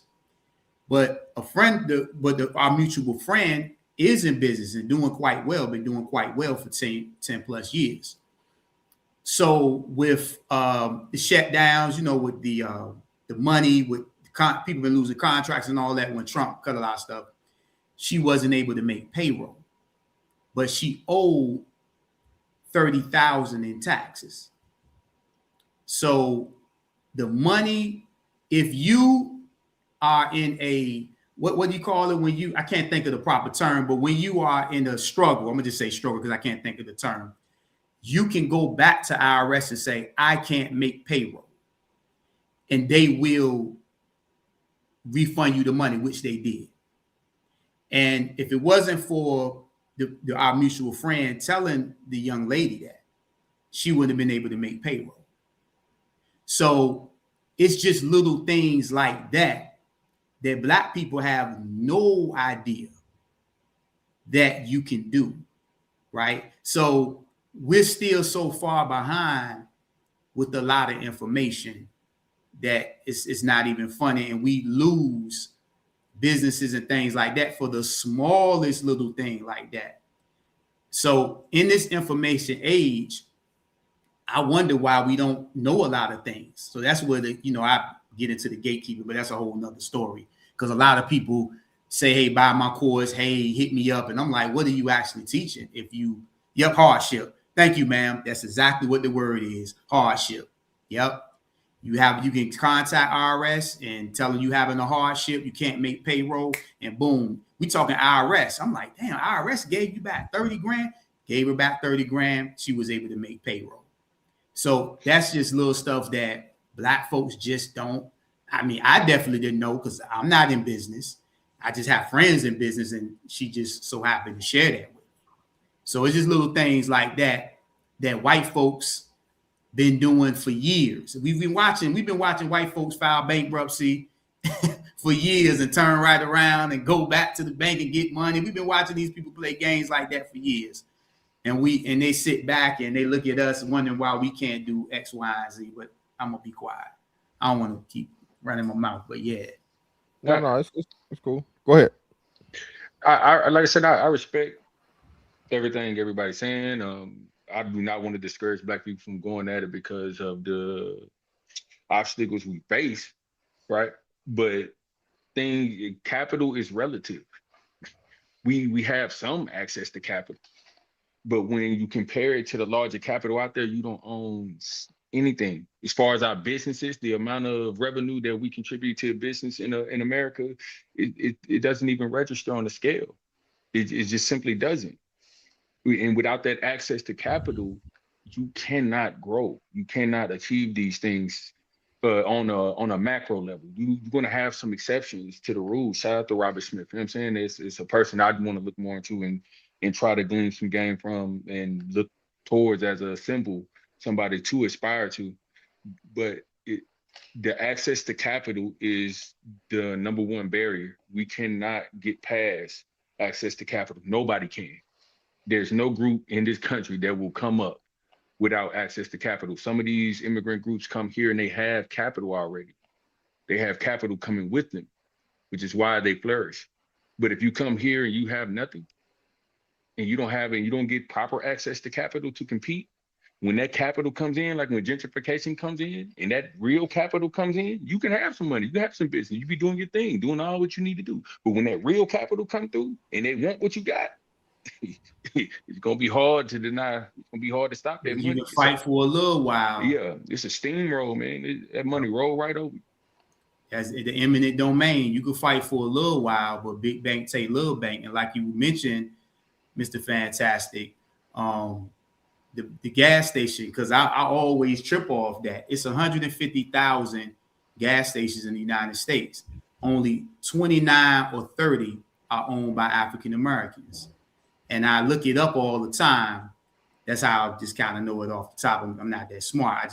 I'm just fascinated by the concept that there are 150,000 gas stations in America, and only 29 or 30 are owned by African Americans.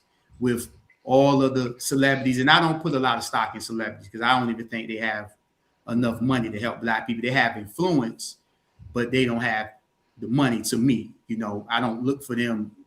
I'm not one of the ones that say, oh, the celebrities, they put their money together. I'm not one of those ones, but they do have influence, right? Nevertheless, let me read this super chat real quick. Appreciate y'all, brother. Shout out to Calvin Dickerson, my brother, for missing your super chat earlier. Appreciate your silence first. Let me know. Fantastic. What should be done about crime? Most major city police departments are understaffed. Budget issues, judges are afraid, and nobody wants to be police. Whose fault and what's the solution? Crime, bro, needs to be heavier penalties. The only thing that's going to stop crime or slow down crime is the most harshest punishments, especially nowadays, bro. Niggas see jail as like an accomplishment and fun. So it's crazy, right? So unless you start having a real hard line to where people pay a lot of time and keep them off the street, what happens in the problem is why you have a huge recidivism rate, right, is because a motherfucker do some shit and they get 2 or 3 years, right? They out in 2 or 3 years, they learn how to become a better criminal. This is not what I said. This is what prisoners said.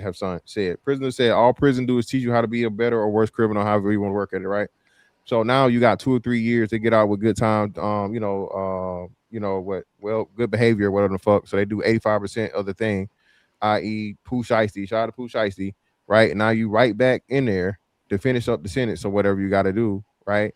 And now you're institutionalized. And then they come back out and they spread that same fucking poison to the public. And it's just, it's a cancerous thing, bro. So I think you got to start going back to this thing. And I know niggas hate it because, the white man, but no, it's not the white man, bro. It's about society, protecting society from fucking lunatics and absolute fucking just menaces, bro. Domestic terrorists. You got to do that shit. Can I make a comment on that? Sure, go right ahead. Yeah. So you got to pay people. If you pay people good wages, crime will drop. Giving people a lot of time, they're not going to do that because now you got the criminals locked up too long. Now people are afraid to commit crime. So crime drops, nobody's going to prison. They're not going to do that. So it's kind of twofold. But I would say ultimately, you got to start paying people. If you really want crime to stop, you have to start paying people. You can lock them up for a longer time, and then people may be fearful of committing crime, which could stop crime. And then the people that are getting locked up are not coming out. So you don't have the revolving door, which will stop the money from, as we talk about, the capitalists. So that's kind of, it's an unfortunate situation for blacks because a lot of us get caught up in that disproportionately, right? But I would always, me personally, would like to start. The hard part about being black is you're either tough as fuck or you're a coward, and I don't like the way that. My brother, can I finish? You know what I'm saying? Hold on, brother J King. I'm sorry. King, just real quick, just let him finish. Then you'll have it all to yourself, brother. Go ahead. I'm just fair enough. I'm sorry. No, you good. Go ahead. Yeah, so all I'm saying, I'm just more so about, getting brothers employed. And I definitely think that would, decrease the crime more so just than locking brothers up for a long period of time. That's it. All right. J King is on you, brother. Go right ahead. What you got for us? Yeah, well, I was just saying, like, it's really hard to walk around and try and get a job when everyone thinks blah, blah, blah. Because of the color of your skin. But it's also really easy to get good at crime because of the color of your skin. Like it goes both ways. Like you can't pretend like it's not fucking easy for me to just take something from somebody. And I understand how that's not a good thing, but just like you know what I'm saying? Like they give us all the tools and then they say don't use them. But then again, wait a minute. Who said they were tools? That's the problem. Who said having black skin was scary? That's my issue. So who said blacks what now? Who said black skin was scary? Yeah, I don't. That's that would have been. Like I guess like easier. It is easier to take from somebody if you're black. I know that. Fucking, I grew up in the hood. I know what the fuck I'm talking about. That's the second time you said that. Why? No, it is. It's most definitely is, and everybody, dude, don't pretend like it's not. Like you can walk up to somebody and just fucking take shit. And if you're white, you can't take shit from me. But if you're black, I'm like, all right. I got you. Hold on real quick. So let's just level set. So first off, J King, brother, are you white, black, mixed? What are you? Because we can't really see with your light. Oh yeah, I'm a mixed race. Oh, you can't see me. I'm sorry. My your light is just bad. So you mixed. Yeah, got you. Mixed. Okay. There you go. Yeah, there you go. Cool. All right, cool. So when you say that white people can't take things from people, but black people can, what's your data behind that? What do you mean, bro? Don't lie to me, man. Don't pretend like you don't know it's dangerous in the hood. I got you. This is what I'm saying, right? So the problem is when we do this, right?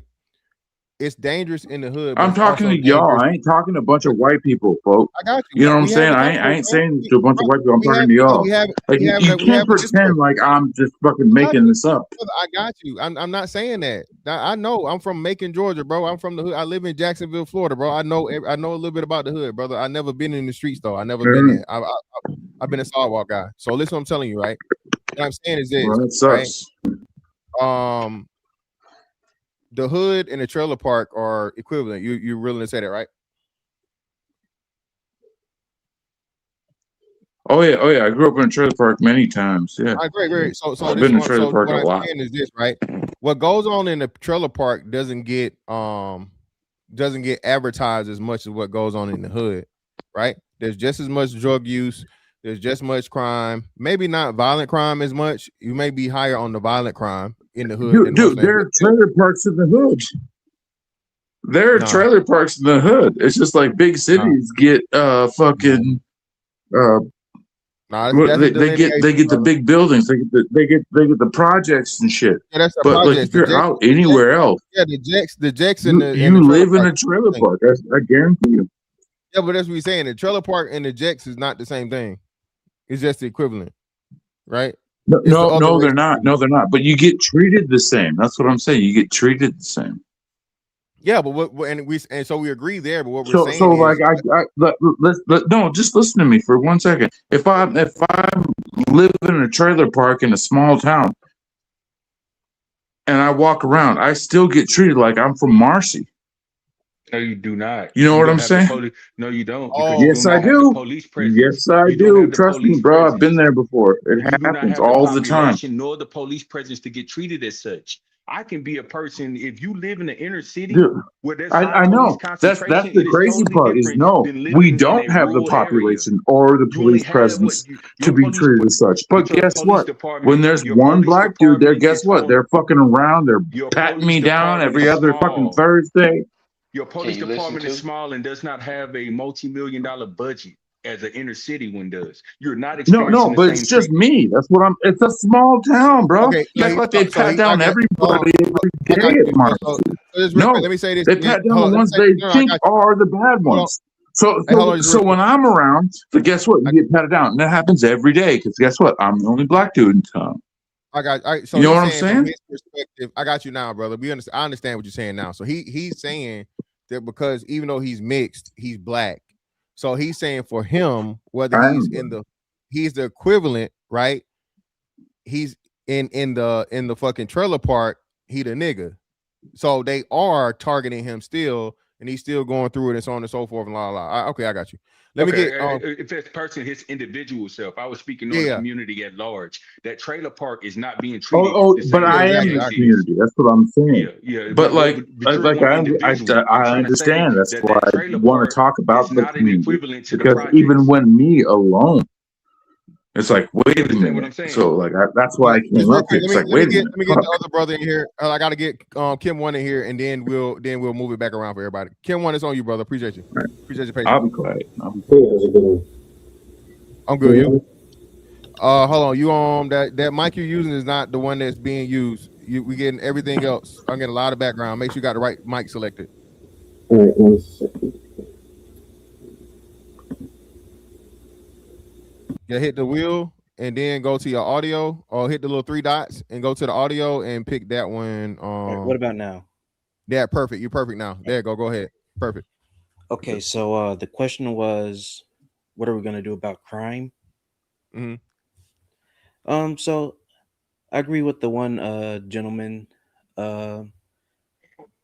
Needs to be higher paying jobs, around the country, for people in the hood or in lower impoverished communities to get to.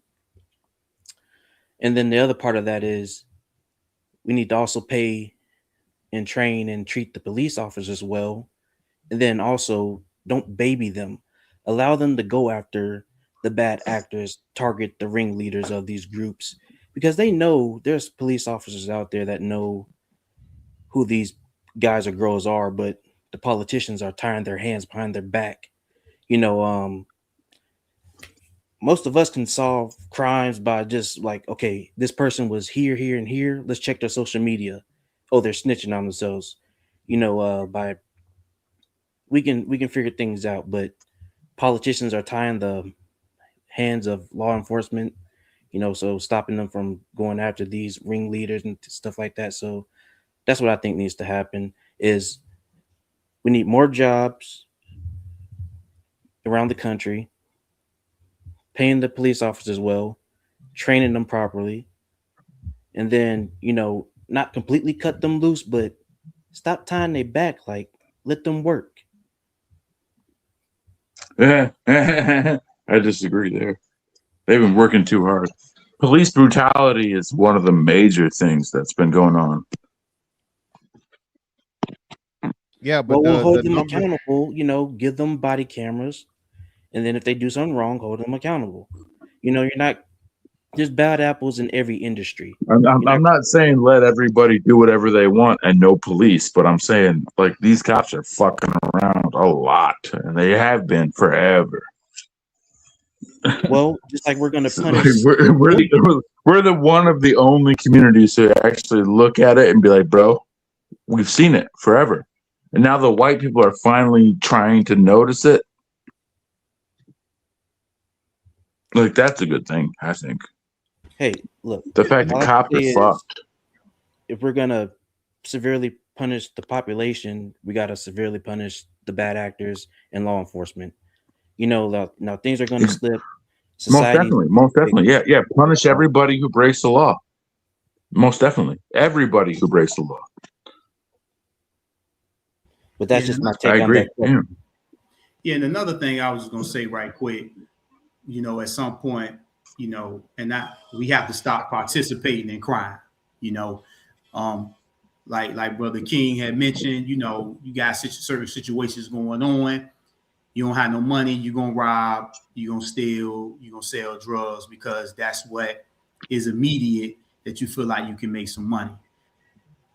We have gotten away from criminality because, the 80s, the 90s, the 2000s, when the drug thing was really still jumping, brothers have gotten away from the drug dealing. So we definitely have gotten out of criminality the way it was in the 80s and definitely the 90s, right?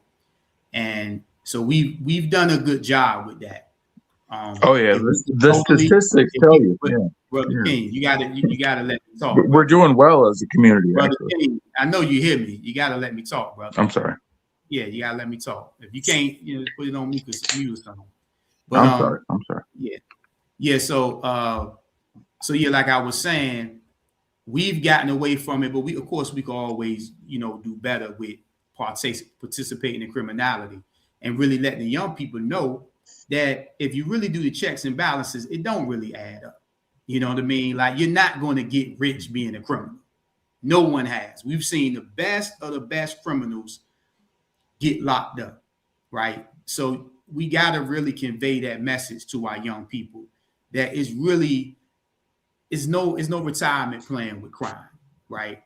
And I think they get it more because, like I said, again, we've gotten away from a lot of the criminality. Crime is not like the way it was.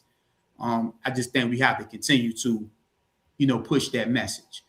So that's far as a solution. And with gaming and a lot of things young people are getting into, a lot of young Black kids are getting into, is also getting them away from crime. Even with getting the NIL deals, right? That's giving a lot of young people something to inspire to, even if it's just getting to the college level. People starting YouTube pages around sports and stuff like that. People, even if it doesn't jump off, because we know YouTube pages is a crapshoot in some cases, but just the idea or the possibility, at least, would keep a lot of young people away from criminality. Can I say something when you finish? Can I say something? Even though, YouTube is a hard thing, it's just like anything else. They're now leaning towards something else as an option instead of committing crime. Maybe I can get my YouTube page popping. Maybe I can focus on sports, get into college, get an NIL deal. I don't have to make millions. If I can make a couple 100,000, hey, that's not too bad. So young people are definitely exploring different options besides, robbing and stealing. Because to be quite frank, when I was coming through, that was kind of the only option you had outside of getting a job.